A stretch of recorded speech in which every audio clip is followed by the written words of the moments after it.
بسم الله الرحمن الرحيم. الحمد لله رب العالمين، والصلاة والسلام على خير خلقه حبيبنا ونبينا وقائدنا محمد وعلى آله وصحبه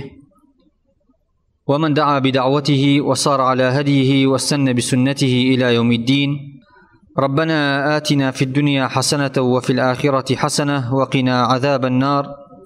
ربنا لا تزغ قلوبنا بعد إذ هديتنا وهب لنا من لدنك رحمة إنك أنت الوهاب. ربنا اغفر لنا ولإخواننا الذين سبقونا بالإيمان ولا تجعل في قلوبنا غلا للذين آمنوا ربنا إنك رؤوف رحيم. اللهم إنا نسألك علما نافعا ورزقا طيبا وعملا متقبلا آمين. رب اشرح لي صدري ويسر لي أمري. بردوام إلا باسكردني سيري پیغمبري خوا صلاة والسلام خوا لسر بيت لدرسي رابردو باسی ئەومان کرد کە پێغەمبەری خوا عەلەیهی سەڵات وسەلام چۆن وەڵام دراوەتەوە وردە وردە دەوروبەری و عەبد و کۆیلە و هەروەها خەڵکی حڕ و مناڵ و ژن و وردە وردە ڕوویانە کردە ئەم بانگەوازە تازەیی کە پێغەمبەری خوا عەلەیهی سەڵات وسەلام بدایەتی بە گوێچکەی قوڕەیش و بە گوێچکەی بەشەریەتە بەگشتی و وتمان پێغەمبەری خوا عەلەیهی سەڵات وسەلام چۆن مەرحەلەیەکی کەوە کە مەرحەلەی ئاشکراکردنی بانگەوازەکەیەتی لە دوای ئەوەی بەنهێنی و بەسڕی ماوەی 3 ساڵ پێغەمبەری خوا داوای ئەکرد و بانگەشەیە کرد و خەڵکی بانگە کرد و وردە وردە لە ناو شیعابەکانە بەدزیە و نوێژیانە کرد. ئەنجا پێغەمبەری خوا عەلەیهی سەڵات وسەلام فەرمانی پێکرا کە داوەکەی ئاشکرا بکات. ئەبوو هورەیرە ڕەزا و ڕەحمەتی خوا لێبێ فەرمودەیەکمان بۆ ژێڕێتەوە لە صەحیحی بوخاریە هاتوو فەرمودەکە ئەفەرمێ پێغەمبەری خوا عەلەیهی سەڵات وسەلام جاریش کە قەوم قیلە و لەو دوای ئاەتی کە ئاەتی ئەو ئاەتە هاتە خوار کە خوای گەورە فەرمێ وەئەنذر عەشیرەتەکە الئەقرەبین واتە ئینزار بدە بە گوێی هۆز و تیرە و گەلە نزیکەکانی خۆت ئەوانی کە چواردەوری خۆتن لە خێڵ و لە تیرەی خۆت. ئەفەرمێ هەموویانی کۆ کردەوانی و فەرمووی یا مەعشەرە قوڕەیش یان وشەیەک بەم شێوەیە کۆی کردنەوە فەرمووی ئیشتەڕوا ئەنفوسەکوم لا ئوغنی عنکم من الله شەیئا. ئەی قوڕەیش خۆتان بکڕنەوە چکە دڵنیا بن هیچ سوودێکم نییە بۆتان لە ڕۆژی قیامەتدا لە بەردەمی خوایە. ئەوەی کە خۆی فریای خۆی نەکەوێت بەتەمای ئەوە نەبێت کە من سوودێکی پێ بگەێنم. یا بەنی عەبدی مەناف لا ئوغنی عنکم من الله شەیئا یا عەباس بن عەبد المطەلیب لا ئوغنی عنک من الله شەیئا. یەکەیەکە بەنی عەبد المەناف هیچ سوودێکتان پێ ناگەێنم لە بەردەمی خوا لە ڕۆژی قیامەتدا بە کەڵکتان نایەم. ئەی عەباس مامی پێغەمبەر دڵنیا بە کەڵکت نایەم لە ڕۆژی قیامەتدا لە بەردەمی خوا. یا صەفیەتە عەمەتی ڕەسوولی الله ئەی صەفیەی پووری پێغەمبەر بە کەڵکت نایەم لا ئوغنی عنکی من الله شەیئا. یا فاطمة بنت محمد سليني ما شئت من مالي ئەی فاتیمەی کچی خۆم کچی پێغەمبەری خوا چیت پارە لێم ئەوێت داوای بکە ئەدەمێ بەڵام لا ئوغنی عنکی من الله شەیئا لە ڕۆژی قیامەتدا هیچ بە کەڵکت نایە سوودێکت پێ ناگەێنم کەڵکێکم لێ وەرناگری ئەگەر خۆت فریای خۆت نەکەویت. یای بە گوێیانە بۆی کە تێبگەن ئەم دینە سیلەی ڕەحم لەم دینەدا سیلەی ڕەبت و پەیوەندی لەم دینەدا بریتیە لە دینداری و لە دەبەدەمەوەچوونی ئەم دینە. قرابەت و خزمایەتی و کەسایەتی و نەسەب و حەسەب و چی و چێمانە لە لای خوای گەورە سوودێکی نییە. چکە خوای گەورە فەرمێ فەئیذا نوفخ فی الصوور فلا ئەنساب بەینەهم یەومەئیذ ولا يتساءلون. ئەو کاتەی فوکرا بە کەڕەنایە و فوکرا بە نەفخی بە سوورە نەسەب نامێنێت. من کوڕی شێخم باوکم شێخ بووە باپیرم شێخ بووە وەچەی شێخ زادەین مەلا زادەین هەموو کەس و کارمان سەحابە بووە نەوەی سەحابە بووم لە بەردەمی ئەڵڵا تەعالە ئەمە هیچی فرسێ ناهێنێ سوودێ ناگەیەنێت ئەگەر ئینسان خۆی بۆ خۆی شتێکی بۆ خۆی کۆ نەکردی بێتەوە. بەم شێوەی پێغەمبەری خوا لە عەشرەتەکەی خۆی و دەست پێکات بانگەشەیان ئەکات و بانگەوازیان ئەکات بۆی کەیتر بێنە پێشەوە بەتەمای ئەوە نەبن کە ئەم لە ڕۆژی قیامەتدا ئەگەر خۆیان بۆ خۆیان شتێکیان بۆ خۆیان نەکردی بێت چاوەڕێی شەفاعەتی پێغەمبەری خوا بن سەڵات و سەلامی خوا لەسەر بێت. ئەمەش گەورەترین خاصیەت و تایبەتمەندێتیە کە ئەم دینەی خوا جێیاکاتەوە. وەکو لە شەوی ڕابردووشە باسم کرد، ئەم دینەی خوا بینایە لەسەر عەقیدە، بینایە لەسەر عەمەل، ئیمان و عەمەل. شێ ئیمان و عەمەلی زۆری هەیە بغەض النەظەر لەسەر ڕەنگی پێستی باڵای ئەو زبانەی کە قسەی پێکات، ئەو مەنتیقەی کە لێی هاتووە، ئەو نەسەب و حەسەب و پشت و قەیتیرە و قەبیلە و عەشیرەتەی کە تایەتی لای خوا هیچی کەڵشێک ناگەیەنێت ئەگەر ئینسان خۆی شتێکی بۆ خۆی نەکرد بێت، هیچی ئیسفادەیەک ناگەیەنێت. چونکە پێغەمبەری خوا نەیتوانێت فریای دایک و باوکی خۆی بکەوێت، ناتوانێت فریای مامی خۆی بکەوێت لە دۆزەخا بیهێنێتە دەرەوانێ. لەبەرەوە بەدڵنیایی هیچ کەسێک ناتوانێت فریای هیچ کەسێکی شکە بکەوێت. ئەگەر پێغەمبەری خوا ئەوەی پێ نەکرابێ چاوەڕێی ئەوەمە بە شێخ فریات کەوێت، یان مەلا فریات کەوێت، یان عالمێک و زانایەک، یان ئەمیرێک، یان کەسێکی کە فریات بکەوێت دەست بگرێت و بتپەڕێنێتەوە و ڕزگارە بکات. مەفروض ئینسانی مسلمان بەم شێوە لە عەقیدەتێ بگات. بەم شێوەیە پێغەمبەری خوا عەلەیهی سەڵات وسەلام دەعوە و بانگەشە و بانگەواسی خۆی وردە وردە گەیاندە قوڕەیش. موقفی قوڕەیش چی بووە؟ یەکەم جار وردە وردە ویستیانە مفاوەزەی لەگەڵا بکەن، مفاوەزاتێک، دانیشتنێک، گەیشتنە نەتیجەیەک، بۆی کە لەم بانگەشە و بانگەوازەی خۆی وردە وردە بێدەنگ بێت. زۆر جار باسم کردووە خۆی گەورە لە سوورەی ئیبراهیم باسی پێغەمبەران بەگشتی ئەکات. وقال الذين كفروا لرسلهم لنخرجنكم من أرضنا أو لتعودن في ملتنا. بە پێغەمبەرانیان وتووە یان دەربەدەرتانەکەین یا وەرنەوە سەر دینەکەی ئێمە. پێم وتن عەرزم کردن وتم بە هیچ شێوەیەکیش پێغەمبەرێک لەسەر کوفر نەبووە، بەتی نەپەرستووە. ئەی لە ئەو یان وەرنەوە سەر پێشوەکەی خۆتان. ئیمام ئیبن تەیمیە ڕەحمەتی خوا لێ بێ یعنی چۆن پێشتر بێدەنگ بوون و قسەتان ناکرێت ساش بێدەنگ بوون و قسە مەکەن، نە ئێمە حەقیەوەمان هەیە نە ئێوەش حەقیەمەتان هەبێ. بەم شێوەیە قوڕەیش یەکەم جار کوفار ویستیانە بەم شێوە مفاوەزە بکەن لەگەڵ ئەهلی حەقیشا. دایما ئەمە مەطلەبە، تۆ هیچ مەڵێ بەرامبەر بە ئێمە ئێمەش حەقمان نییە بەسەرتەوە، تۆ تەسفیهی دینەکەی ئێمە مەکە و عیبەکەی مەگرە و قسە بە تاغوت و کافرەک بە خواکانمان مەڵێ و گاڵتەی پێ مەکە و خەڵکی لێ سارد مەکەرێ ئێمە حەقمان چیە بەسەرتەوە. لەبەر ئەوە هاتوون لەم ڕێەوە ویستیانە دەعوەکەی پێغەمبەری خوا یەکەم جار کە بکەنەوانێ بە چەند شێوازێک هەوڵیان ناو مفاوەزە بکەن لەگەڵ پێغەمبەری خوا سەڵات و سەلامی خوا لەسەر بێت. یەکێک لەوانە عەقیلی کوڕی ئەبی طالیب کاکاتە مامی ئامۆزای پێغەمبەری خوا سەڵات و سەلامی خوا لەسەر بێت، برای عەلی کوڕی ئەبی طالیبە، برای جەعفەری کوڕی ئەبی طالیبە. عەقیل ئەفەر ئەوە بوو کە ئەبوو طالیب وتی بەس عەقیل مەبەنە لای خۆتان چی ئەڵێن ئەتان نەوێ. پێغەمبەری خوا بە عەباسی وت ئەفەرمێ جاءت قڕەیش إلى أبي طالبة. قڕەیش هاتنە لای ئەبوو طالیب لە ڕێی کێوە ئەیانەوێت پێغەمبەری خوا بدوێنن، لە ڕێی مامیەوە. مامی حورمەتێکی هەیە و ڕێزێکی هەیە و پێغەمبەری خۆی گرتوتە خۆی و بەخێوی کردووە و پاراستوێتی قسەیشی ئەڕوات لە لای پێغەمبەری خوا. لەبەر ئەو لەو ڕۆ هاتنە پێشەوە وتیان إن ابن أخيك هذا قد آذانا فينا دينا ومسجدنا فانهه عنا. ئەم برازایی تۆ بەڕاستی عەزیەتی داوین لەناو کۆڕەکانمانە، ئەو شوێنانی کە شوێنی کۆبوونەوەمانە، نادیەکانمان واتە شوێنی کۆبوونەوە و دانیشتن و ئیجتیماعمان، و هەروەها لەناو مزگەوتەکانیشە. لەناو مزگەوتە عەزیەتی داوین و تینی بۆ هێناوین فەنهەه عەنا، هیچ نەبێ وای لێ بکە باوەز لە ئێمە بێنێت، دەست هەڵگرێ لەم کارەی کردوێتی. ئەفەرمێ ئەبوو طالیبی ژووتی یا عەقیل انطەلیق فەئتینی بمحەممەد، ئاڕاکە بچۆ بۆم بانکە بزانم با قسەیشی لەگەڵا بکەم. ئەفەرمێ فاستەخرەجته من كنس أو قال خنس، چوم لە ماڵێکی بچکۆلەیە پێغەمبەری خۆم دۆزیەوانێ و هێنامە دەر. وتم وەرە بانگ دەکەن لە نیوەی لە قرچەی نیوەڕۆیە. فەرمێ لە شدەی حەڕە، لە شدەی گەرمای نیوەڕۆیە پێغەمبەری خۆم لەو ماڵە هێنایە دەرەوە، هەڵبەتە ماڵی ئەرقەمی کوڕی ئەبی ئەرقەم بۆ کە تیایدا سەحابەکانی کۆ کردوتەوە. ئەفەرمێت لەوێ هێنامە دەرەوە و هێنام کە هات وتی أي محمد إن بني عمك هؤلاء زعموا أنك تؤذيهم في ناديهم ومسجدهم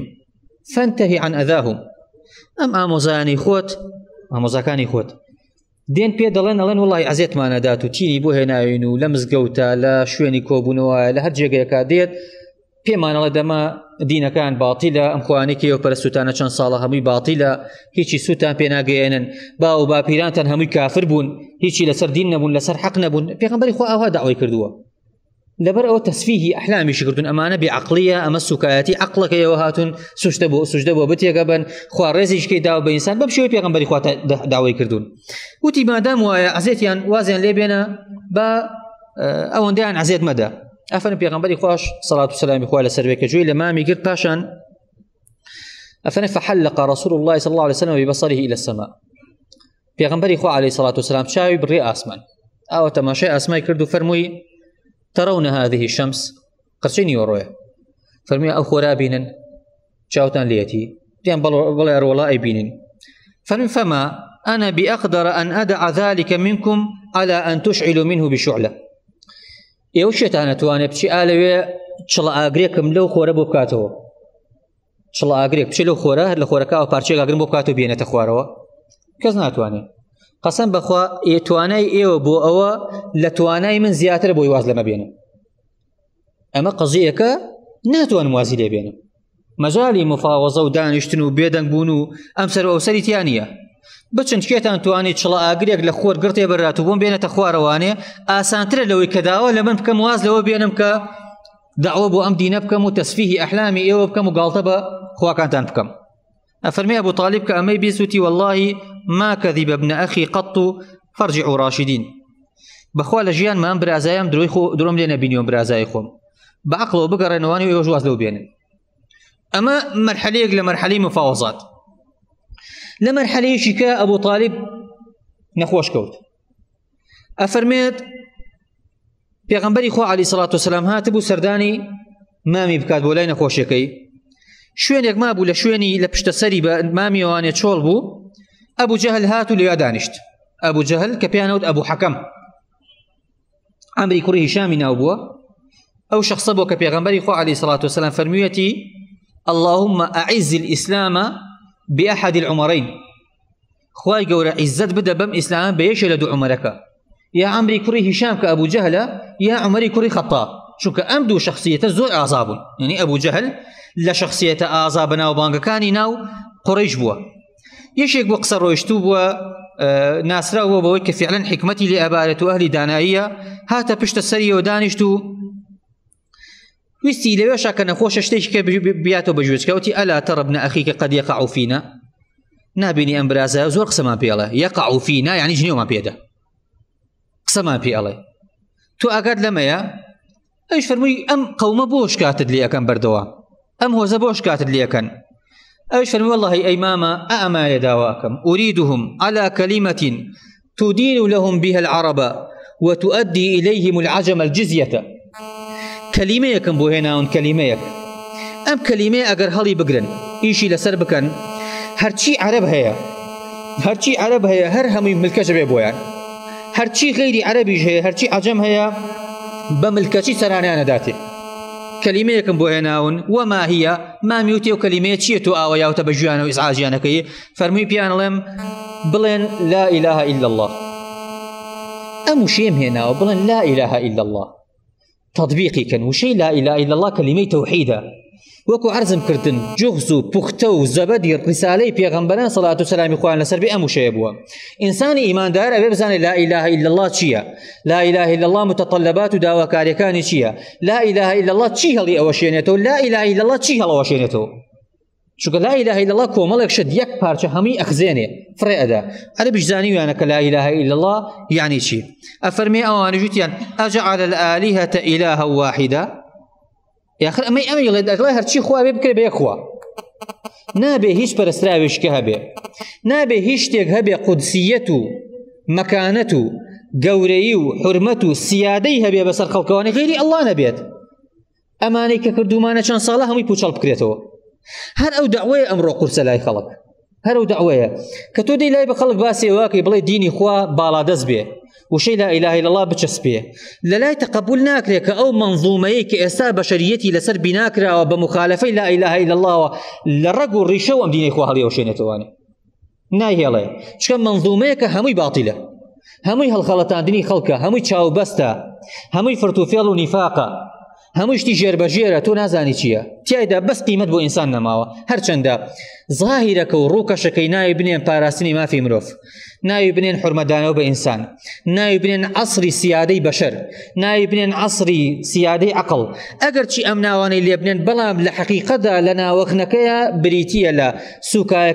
سوکایەتیکردنی بە بەشەر تەئەلیفکردن و بەخواکردنی کۆمەڵێک بەشەر بەسەر کۆمەڵێکیکەوە ئەو کەسەش کە چاوی تۆزێ هەڵبێنێ ئەو تەپ و تۆزەی نیشتووە لە خەڵکی بەگشتی لە ئەنجامی زەختی ئەم شارستانێتی ئێستاوە تۆزێ بیتەشێنێ حەقیقەتی ئەمە ئەزانێ ئێستاش لە غەربە هەیە وردە وردە شعور بەم حەقیقەتە و بەم هەموو فرتوفێڵە و بەم هەموو چاوبەستی ئەکات وردە وردە شعوری پێکات ئەزانێ هەرچی ئەو تێ باتیلە ئەزانێ هەرچی ئەو تێشتی شکەی لە دواوەیە هیچ شتێکی پاک نەماوە ئەمە پێوتێ منەظەمەی سەحی عالەمی لە هەرچی منەظەمەی سەر ئەم عەرزەیە درۆزنتر و تاجرتر و منافقترە ئەمە پێوتێ منەظەمەی تیجاری عالەمی لە هەموو منەظەمەکانی سەر ئەم عەرزە خائینتر و درۆزنترە بەرامبەر بە بەشەریەت لە هەموو کە زیاتر غەژەکا لە معاملەیە لە هەموو کە زیاتر ڕیباخۆردرە لە هەموو کە زیاتر شروط بەسەر ئومەتی فەقیرەدا ئەبەزێنێ بۆی دینەکان پێ لەدەست بدات یعنی ئێوە تەسەوورکەن شێوێک ئاکام لە ئەو مسەیلەمەی کەذاب و ئەوەی ڕئیسەکەی لیبیا معەمەر قەذافی لە جەزیرەیە مقابلەیانەکە پێشەوەی کە خەڵک لێی هەستن و بەرەنگاری ببنەوانێ ئەیوت ویستومانە بچینە منەظەمەی تیجاری عالەمیەوە بۆ عضویەت بۆ ناو منەظەمەی تیجاری عالەمی شروطیان هەیە لەسەرمان ئەو شەرطانەی کە شەرطی اقتصادیە مەقبولە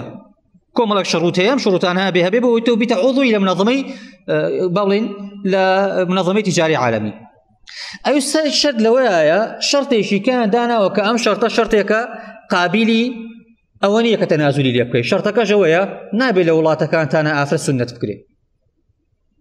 نابێت لە وڵاتەکانتانە ئافرەت سونەت بکرێت خەتەنە بکرێت ئەی باشە قەینا منەظەمەی تیجاری عالەمی چی علاقەی بەمەوە هەیە چه پەیوەندیەکی بەم قەزیەوە هەیە لەبەرەوە هەمووی ئاوا ئەڕوات یعنی ئەوەی کە تۆ ئەیبینیت لەم هەموو ڕێکخراوی جیهانی و ڕێکخراوی مافی مرۆڤ و ڕێکخراوی نازام چی ئاوا دروست کراوە ئاوا هێنراوەتە بوون کە دینی خوا دێتەوە لا ئیلاهە ئیلا الله هێنێت ئەم مەنزومەیە لە بنەڕەتەوە هەڵەتەشێنێ باوەڕی پێ نییە باوەڕی بەمە نییە باوەڕی بەم هەموو حدودە درۆ دەلەسێنیە دروست کراوە دوو شەخص هاتوون سایکس لەگەڵ بیکۆ لە کاتێکدا کە عالەمی ئیسلامی داگیر کراوە ئەم دوو شەخصە هاتوون دانیشتون بیریان کردوتەوە ماوەیەک حدودی وڵاتەکانیان دیاری کردووە ئەم بەشە پێوتری عێراق ئەم بەشە پێوتێ کوێت ئەم بەشە پێوتێ میسر ئەم بەشە پێوتێ لیبیا بە بەشێکی زۆری بەتری دڕکاوی لێکیان جیا کردوتەوانێ هەمویان بەش و قرتان و پارچە کردووە لە بینی هەموو بەشێکیشە بۆئرەیەکی خلافیان هێشتوانێ بۆی هەر کاتێک ویستیان ئەم بۆئرەی خلافە بکەنە شەڕ هیچ ئاوایە جگە لەوەی کە هەموو دروێ لەگەڵ بەشەریەت تاکرێت لە ڕووی عیلمەوانێ لە ڕووی زانستەوە تەسەورەکەن دکتۆرێکی ئەڵمانی کتێبێکی نووسیوە باسی منەظەمەی سەحی عالەمیەکات ئەڵێ ڕەنگە بڵێم لە سەدا نەوەتی ئەو دەرمانانەی کە ئێستا طب پیادەی ئەکات بەشی زۆری سەبەبن لە کوشتنی خەڵکە گەردم ئازاکەن دکتۆری لێیە بەڵام حەق خوێ تێمە بوترێ لە ژمارەی ئەو هەموو دەرمانەی کە لە جیهانە هەیە کە ئاگاتە نزیکی 100 تا 200,000 وەصفەی طبی تەنها ئەڵێ 10,000 بۆ 15,000 فعلەن کاریگەرە باقیاتی هەمووی تیجاریە تقریرێک هێنێ ئەڵێ لە ماوەی 2 لە 3 حاڵەتی جیاوازە لە ئەمریکا و لە ڤیەتنام و لە 1-2 وڵاتیکەیە لە مودەیەکە کە دکتۆرەکان ئیضرابیان کردو لەسەر ئیشکردن دراسە کراوە کەمترین حاڵەتی مردن لەو مودەیە ڕوویداوە بۆ چکە زۆربەی زۆری ئەوەی کە ئەکرێت و ئەوتێت هەمووی تیجارەتە لە ساڵی ڕابردووە نەخۆشیشیان بۆ بڵام کردینەوە وتیان ئەمە نەخۆشی چەند ساڵی ڕابردووتیان ئەمە نەخۆشی ئینفلۆنزای طیورە هەرچی خەڵک مریشکی کرد بەژێر گڵەوانێ مریشکی ئەسووتان بێدینانە ئەیکرد بەژێر گڵە بیکوژن کاکە تەیرێکی بچووک سەری بڕینەی هێڵی زەربەی دنیایان لە خەڵکدا دوای حەپێکیان بۆ نارد هەموو حەپێک لەسەر هەموو وڵاتێک کە عضوە لە منەظەمەی سەحی عالەمی یەک پارچە حەپیانەدایە بە گەڵایەک بە $100 بە وەرەقەیەک بە $100 دەوڵەتێکی وەکو هیندستان ئیعلانی کردی ئێمە ئەتوانین ئەم وەسفەیە دروستکەین $10 لەسەری لەسەر هەر دەوڵەتێک $10 منەظەمەی سەحی عالەمی بڕیاریدا قبوڵی نەکات دوای دەرکەوت نە ئینفلۆنزای طیور و نەوەبا ئەو نە هیچیشە دایوتیان نەکرد نەخۆشیش کە بڵاوەتە پێوتە ئینفلۆنزای خەنازیر ئینفلۆنزای خەنازیر ئەم کا بەرازیان نەکوشت چۆ بەراز ناکوژن ئیبادەی بەرازیان نەکرد بەڵام هاتن بە زۆر فەرزیان کرد بەسەر وڵاتەکانێکە کە عوضون تیایدا بێ و حەپە بکڕن شێی کڕێ سەیر لەوەدا ئەوەی کە مدیری ئەو شەریکەیە بوو کە عیلاجی ئینفلۆنزای طیوری ئەدا بریتی بوو لە کابرایەکی زۆر عادل بریتی بوو لە دۆنالد رامسفیل وەزیری دیفاعی ئەمریکای پێشوو کابرایەکی حاقیدی سەلیبی قاتیلی مجرم ئەو کەسێک کە مەسئول بوو لە ئیبادەکردنی خەڵک لە ئەبوغرێب و لە عێراق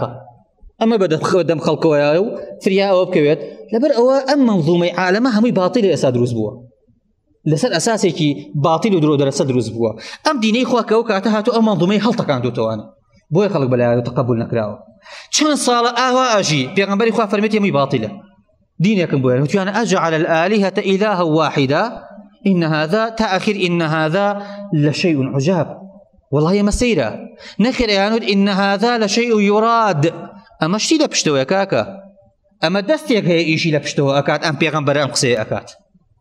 لبر أوا أم ديني خواك هاتو آوا هاتو أماني جستيانا وردا مفاوضي لسر بكن بردوان بولا مفاوضة كردنا وليدي كري مغيرة كيشك لقورة بياواني قريش بوا أفرميت هات سردانك بيغمبري خواك صلاة والسلام خواه لسر بي بيغمبري خواش عليه الصلاة والسلام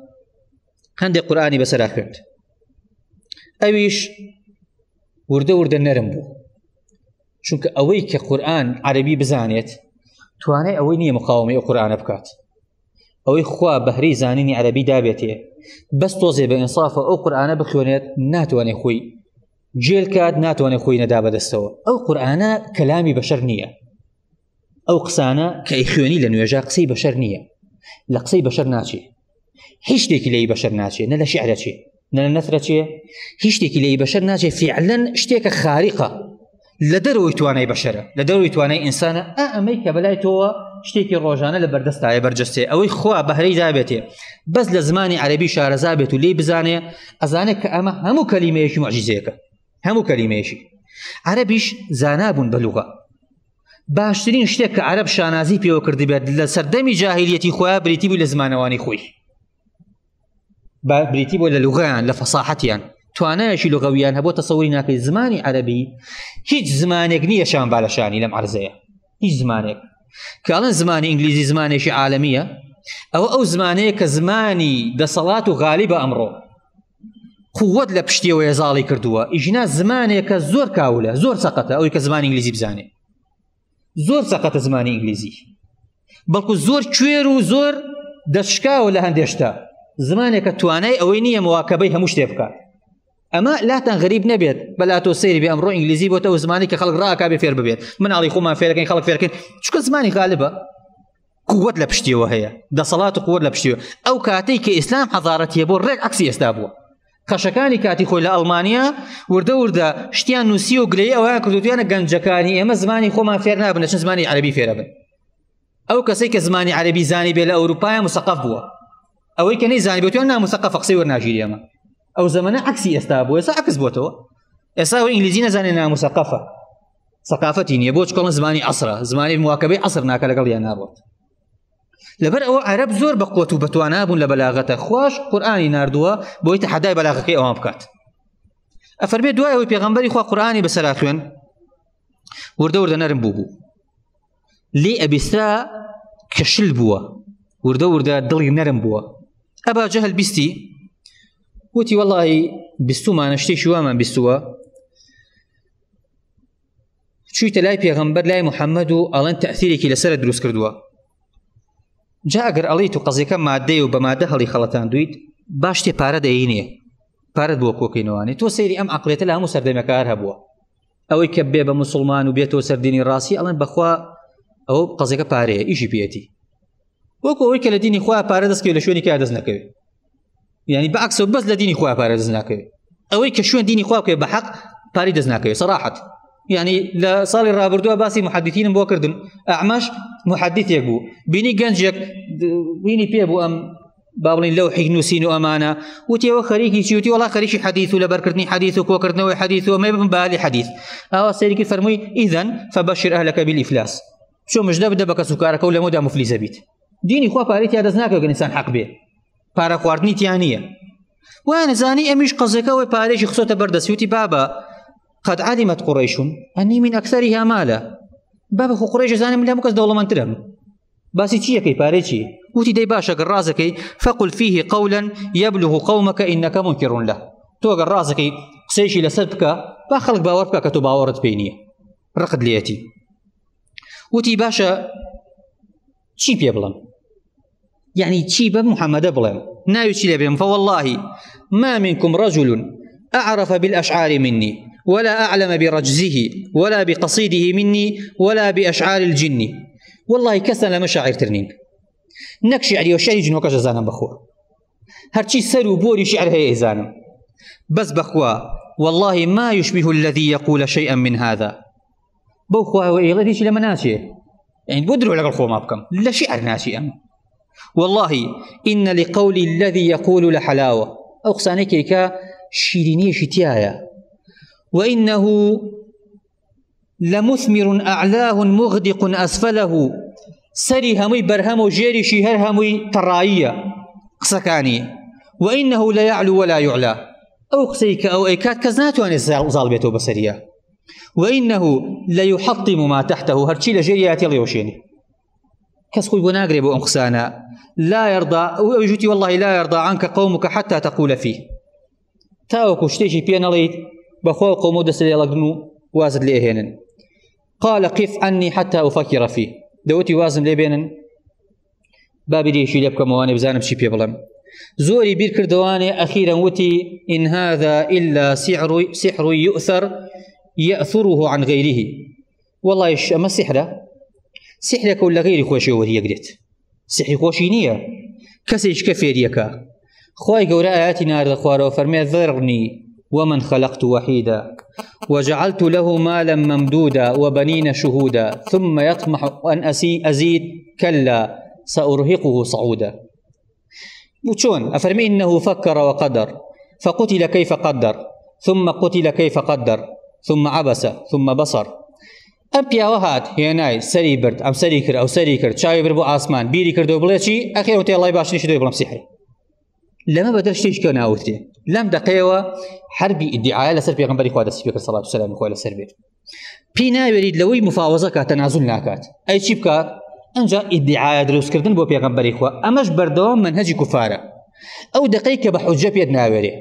ببلغة بيد ناوري دانش مناقشة أفكاركين وربزانم فكري تو وفكري منيش أي خينا بر عقل أي خينا بر واقع أي خينا بر علم بزاني إيمن حقيقي تو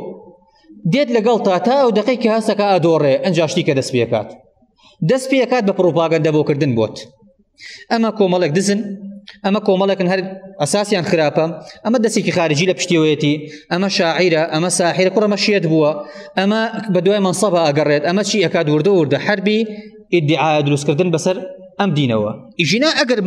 منهج مناقشة هيش طاغوتك لبرامبر هيش بيغمبرك أجر روجا لروجان توزك بتصوري خوي ديمقراطيتي بخرج دابي ويكبيل ديمقراطية إلا دوراو موسى سلام يخوي على سربي لقل فرعون لهرشي طاغوتك كان يمسر دمي ديمقراطي تربو وتي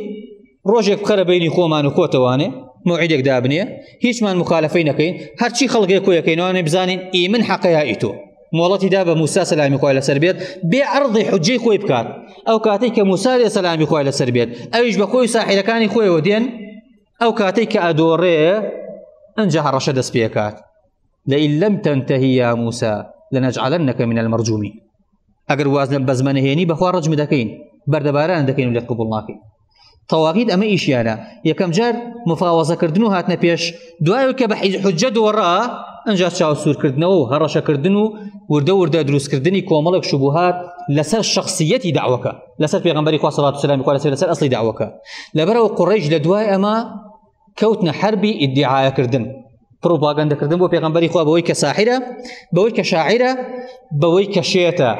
چونكا كيشه موسمي حج هات بيشوا پیغمبري خواج عليه الصلاة والسلام موسمي حج بفرصة أزاني قبائلي كلا سرها معرضة والرؤى كان مكة پیغمبري خواج دعوة أداب الجوش كيانا لبر أو في غنبري خو عليه الصلاة والسلام أشوى سلاي هرتي كلا حج أهاتن دا أنيج لقليانا أي دورن دينش كم هنا ومن في غنبرم أما أساسيات دينك منك خواي قولنا نردوتي هيش قصي خومنية مش دي أداني هرشي لي كردن أبو لهب إمامي في غنبري خو أهات بشتي أيود لا تصدقوه إنه صابئ كذاب باوەڕی پێ نەکەن ئەوە کابراایە کە هەڵگەڕاوەتەوانێ هەموو ژیانیشی درۆیە ئەو برازەی خۆمی ناسم شخصیەتێکی درۆزنە حربی ئیدعایە دەستی کرد بەسەر پێغەمبەری خوا عەلەیهی سەڵات وسەلام لە دوای حربی ئیدعایە حربی ئازار و ئەشکەنجە و تاڵای چەشتن و ناڕەحەتیکردنی پێغەمبەر و ئەوانش کە باوەڕیان بە پێغەمبەری خوا هێناوە لەسەر هەمان نەهج کە بەردەوام شەیاطینی ئینس و جین هەتا ڕۆژی قیامەت لەگەڵ ئەهلی حەقا لەسەری ئەڕۆن لەسەر ئەو ئەساسەی کە وەرەقەی كري نوفل ببيغمبري خواه صلاة والسلام خواه لسربية لم يأتي أحد بمثل ما جئت إلا أوذي هيش كسك أمين هنا وكتوبيتا إلا توشي آزار وأشكنجو نارحتيو در بدر كردن بوا دا وكرم لخواه يقول لسر أو منهج ما باريزيت وثابت من كات وكو من كاتو لقل بيغمبري خواه عليه الصلاة والسلام ونهجكي بيغمبري خواه بهنته نومان وهرم من شاد كات بخلافه يشكي الراشد لسر منهجي بيغمبري خواه صلاة والسلام خواه لسر بيت أقول قولي هذا وأستغفر الله لي ولكم وآخر دعوانا أن الحمد لله رب العالمين.